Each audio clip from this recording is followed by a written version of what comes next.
On the morning of February 1st, 2026, the United States government entered a state of partial shutdown, a development that signifies a profound fracture in the domestic legislative process. The fiscal year 2026 budget process was derailed not by standard arithmetic disagreements, but by a volatile intersection of civil unrest and demands for law enforcement reform. The immediate catalyst for the impasse was the fatal shooting of two protesters, one identified as Alex Preddy by federal immigration agents in Minneapolis. These deaths ignited a fierce opposition within the Democratic caucus, particularly regarding the funding of the Department of Homeland Security, DHS, which had become the tip of the spear for the administration's aggressive immigration enforcement surge. The mechanics of the shutdown were set in motion on Thursday, January 29th, when Democrats voted to block legislation that would have funded DHS without new restrictions on Immigration and Customs Enforcement, ICE. By Friday night, although the Senate managed to strike a bipartisan deal to pass 5 of the 6 major funding bills and a 2-week temporary extension for DHS, the House of Representatives had already adjourned for the weekend. Consequently, as the clock struck midnight on January 31st, funding for approximately 75% of federal operations officially lapsed. This includes critical departments such as Defense, Treasury, Labor, and Health and Human Services. The Minneapolis incident has transformed a routine budgetary deadline into a referendum on the administration's use of federal power. Senate Democratic Minority Whip Dick Durbin criticized the administration for what he termed a misallocation of resources, asserting that the Trump administration had shifted its focus from drug smugglers and human traffickers to targeting peaceful protesters in major American cities. This narrative of lawless ICE operations has led to a set of non-negotiable demands from the Senate: a mandatory code of conduct for federal agents, independent misconduct investigations, a ban on agents wearing masks, and the universal requirement of body cameras. Conversely, Republican leaders like Senator Ron Johnson have labeled these demands, particularly the tightening of warrant rules, as a complete non-starter, arguing that they would effectively paralyze the administration's border security mandate. The impact of this shutdown on the American workforce is significant. While essential services related to public safety and national security are exempt, approximately 300,000 federal employees had already left the government in 2025 through incentivized programs and early retirements. Those remaining face a climate of extreme uncertainty, particularly with the impending implementation of Schedule F, rebranded as Schedule Policy Career, which aims to reclassify tens of thousands of civil service positions as at-will roles.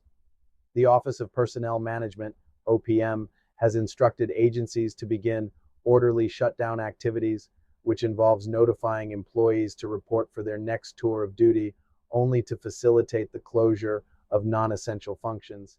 If the House of Representatives approves the Senate's deal on Monday, February 2nd, the disruption may be limited to a few days, but the ideological divide over federal policing suggests that the 2-week window for DHS negotiations will be fraught with further risk. While the fiscal mechanism of the U.S. government stalled, the monetary landscape underwent a seismic shift.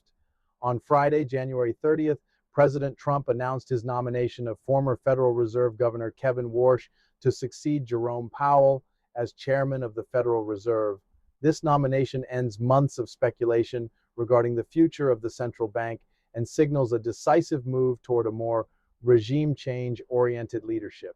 Warsh, who served on the Fed board from 2006 to 2011 and acted as a key liaison to Wall Street during the 2008 financial crisis, is viewed as an establishment-friendly candidate who nonetheless aligns with the administration's desire for a hotter economy. The market's reaction to the Warsh nomination was a textbook example of selling the news on a massive scale.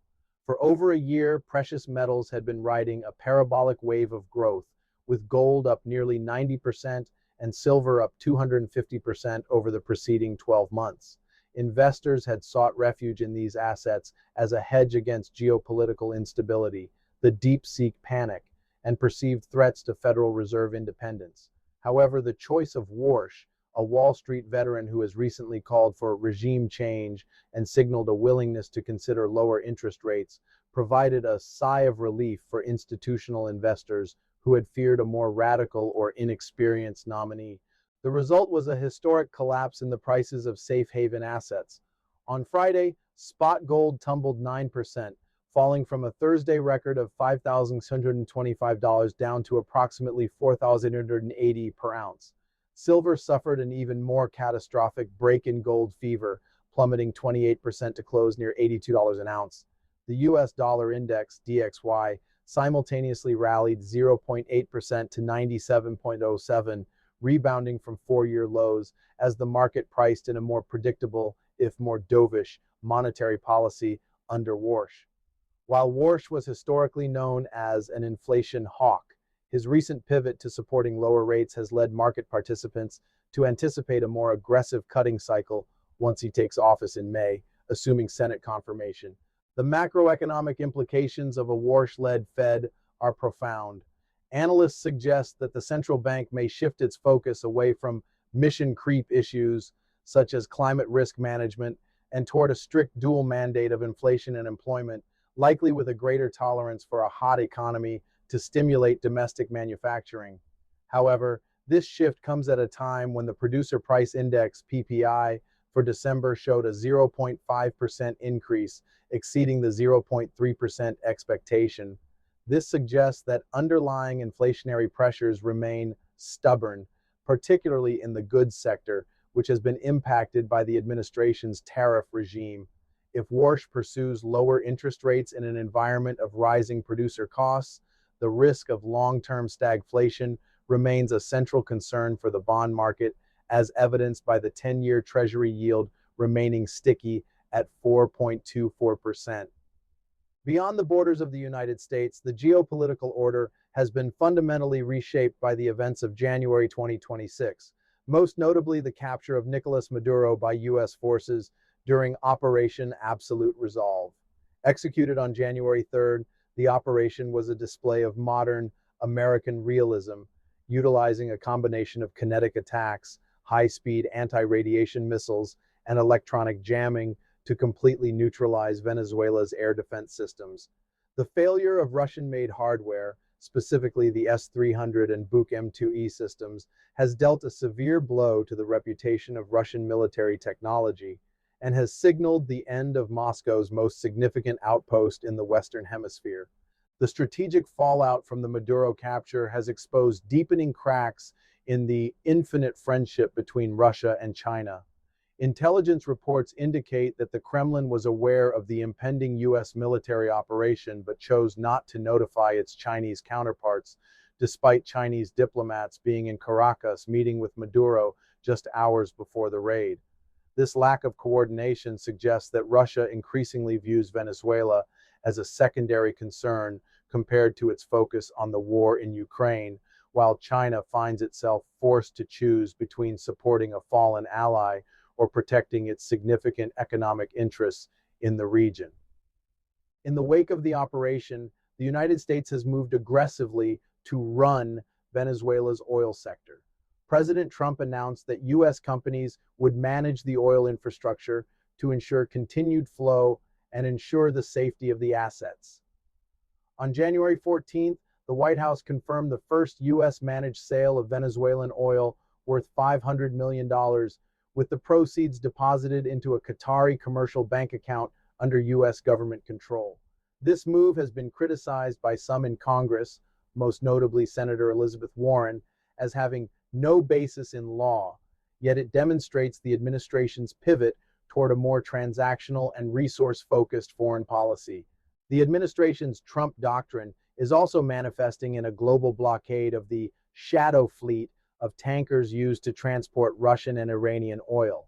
By introducing strategic ambiguity and broadly interpreting the law of the sea, UNCLOS, to board and seize vessels that engage in flag hopping or operate without insurance, the United States has successfully raised the operational costs for its adversaries. The seizure of the sanctioned tanker Marinera, formerly Bella One, is being used as a template for a complete blockade of illicit maritime networks. These actions are not merely about enforcement, they are a calculated attempt to drive the value of Russian crude shipments below the point of profitability, thereby starving the Russian war machine of its primary revenue stream. A parallel pillar of the administration's strategy is the securing of critical mineral supply chains, which are essential for both modern defense systems and the broader technology sector. In early 2026, the Department of Commerce has intensified its policy of taking direct equity stakes in private mineral companies to counter China's near monopoly on rare earth elements. The most significant deal to date involves a $1.6 billion investment in USA Rare Earth, which includes $277 million in federal funding and a $1.3 billion senior secured loan in exchange for a substantial ownership stake and warrants. This investment aims to accelerate the development of a major mine in Texas and a magnet manufacturing facility in Oklahoma. This unconventional approach marks a departure from traditional free market principles toward a form of state-led industrial policy. The administration has also taken minority stakes or provided direct loans to firms such as MP Materials, 15% stake, Lithium Americas, ReElement Technologies, and Trilogy Metals.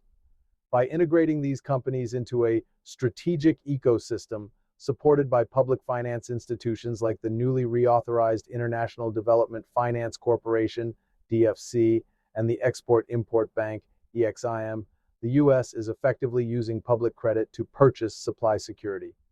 Furthermore, the Ukraine-United States Mineral Resources Agreement has become a cornerstone of this mineral diplomacy. Signed in mid-2025, the agreement establishes a United States-Ukraine Reconstruction Investment Fund, where Ukraine contributes 50% of the royalties and license fees from its vast deposits of lithium, titanium, and uranium in exchange for U.S. military aid and reconstruction capital.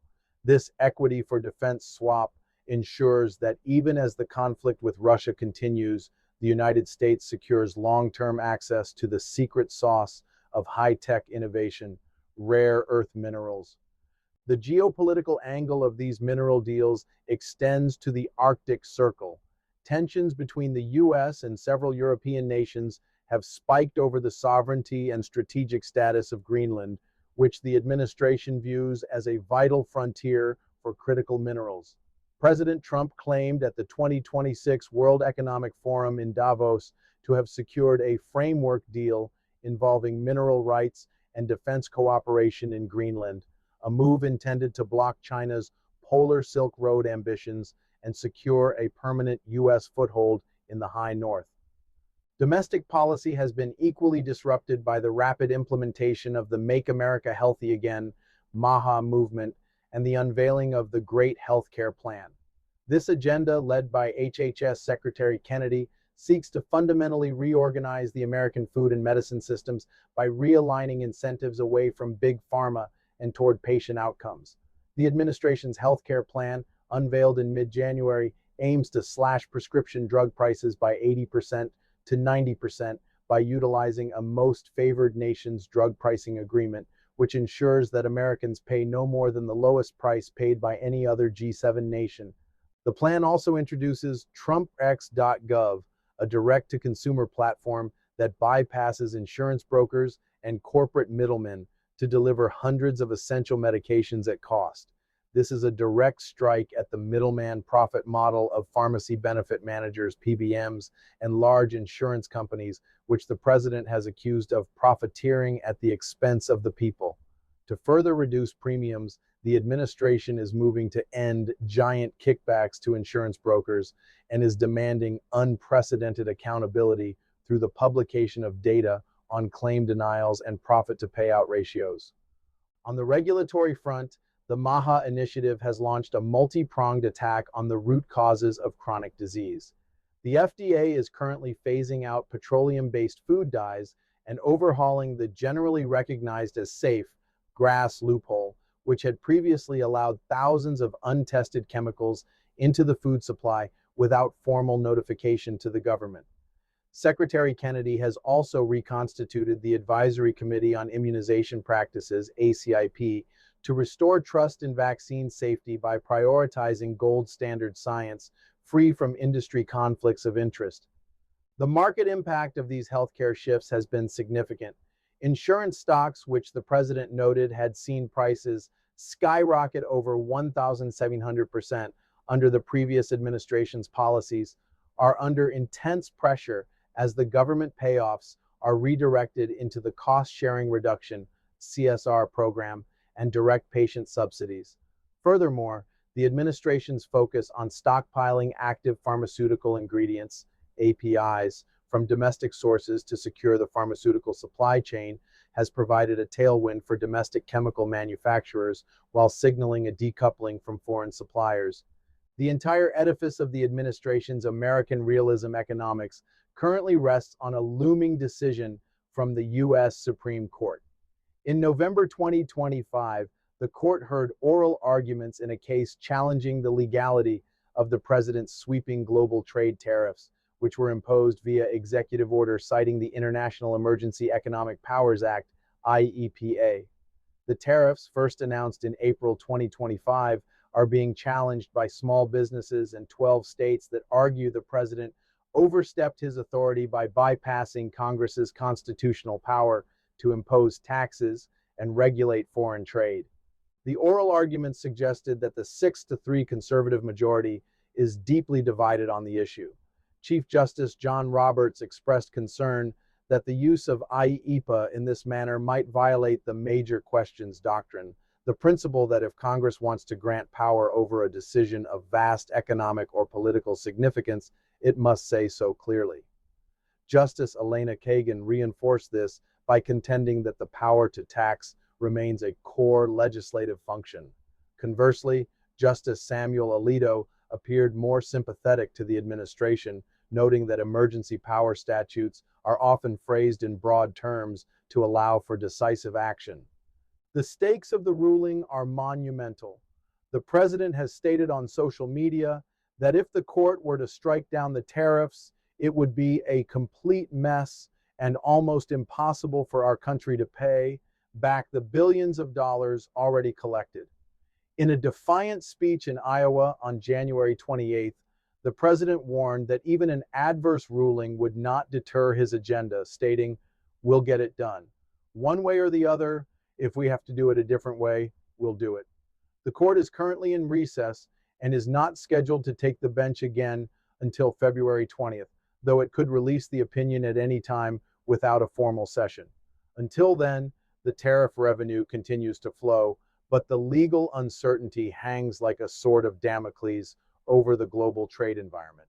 The stock market's performance in early 2026 has been a study in extreme divergence, particularly within the technology sector. The January 2026 earnings season highlighted the differing fates of the Magnificent Seven in a high interest rate, tariff-heavy environment. Apple, AAPL, reported a blockbuster fiscal first quarter, with revenue reaching $143.8 billion, handily beating estimates.